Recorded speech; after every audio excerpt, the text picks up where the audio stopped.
back to Ace SAT. In today's video, we're solving yet another real SAT math question from the official College Board Educator question bank. This one was question ID ff501705. I'll walk you through this step by step, break down the strategy behind the solution, and show you how to approach questions like this one with confidence every day. Alright, let's begin. So here we're given two equations that are part of a system. So 3 over 2y minus 1/4 x is equal to 2 over 3 minus 3 over 2y. And the second equation is 1 over 2x plus 3 over 2 is equal to py plus 9 over 2. So in this given system of equations, p is a constant, so p does not change. If the system has no solution, what is the value of p? So again, when a system has no solution, that means that two equations do not cross on a graph. Just for simpler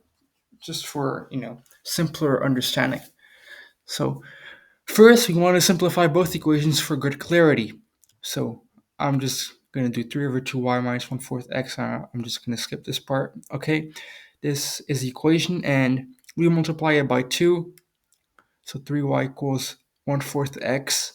So obviously here 3y comes from 3 over 2y plus 3 over 2y. So we added 3 over 2y to both sides.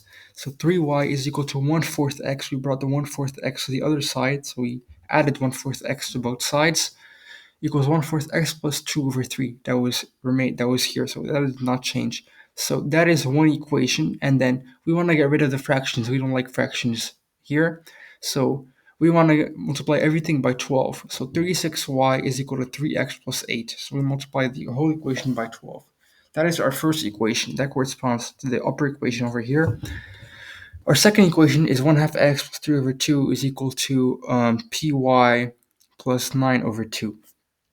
Here, we multiplied everything by 2 just to get rid of the fraction again. So 2py is equal to x minus 6. So here we want to make them a straight line equation, because a straight line equation just makes it a whole lot easier. So for the first one, we divide it by 2. We divide it by 36. So 3x plus 8 divided by 36 is equal to y, and y is equal to x minus 6 divided by 2p. So here we got to go back to what we said at the beginning and notice that these equations do not cross since they have no solution. So ideally, either their start point, so whenever x is equal to 0, so when x is equal to 0, you have 8 over 36 over here and minus 6 over 2p over here.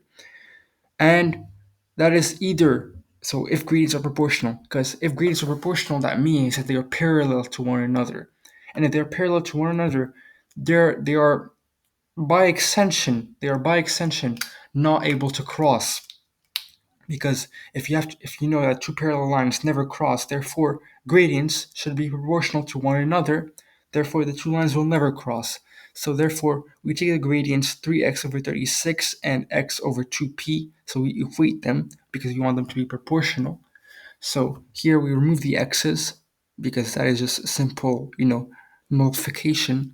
And then we have 1 over 12, so 3 over 36 is equal to 1 over 12 is equal to 1 over 2p. So we bring 2p to this side and 12 to this side, which gives us 2p equals 12, sorry for the stuttering. And we divide both sides by 2, which gives us p equals 6. Just simple math over here. Here, I just want to point out that there is a possibility that regardless of whether the gradients are similar, we can have lines that cross or gradients that are proportional, because we could have, for example, y is equal to 3x plus 1 and y equals 3x plus 1. They're proportional, but at the beginning, the fact is that since we have the plus 1, it means that they both start at 0, 1, or they will always have, because they both have the same y-intercept, they will have infinitely many points. That's a very kind of loose string right there that we have with equations, so be careful about your y-intercepts, and because they may cross, regardless of whether your x's or your gradients are dissimilar or similar. So you should pay attention to that. Alright, so guys, I'll see you guys next time, and I hope this helped you. Just please leave a comment down below, leave a like or subscribe to support the channel. We're just beginning, and we're trying to get the whole SAT suite question bank finished.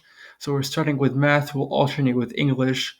But yeah, hopefully by the end of this summer, we'll have the whole compiled SAT question bank solved, just with everything. And we'll move on to maybe creating a document with every like a cheat sheet kind of, and that'll be for sale. All right, so I'll see you guys next time.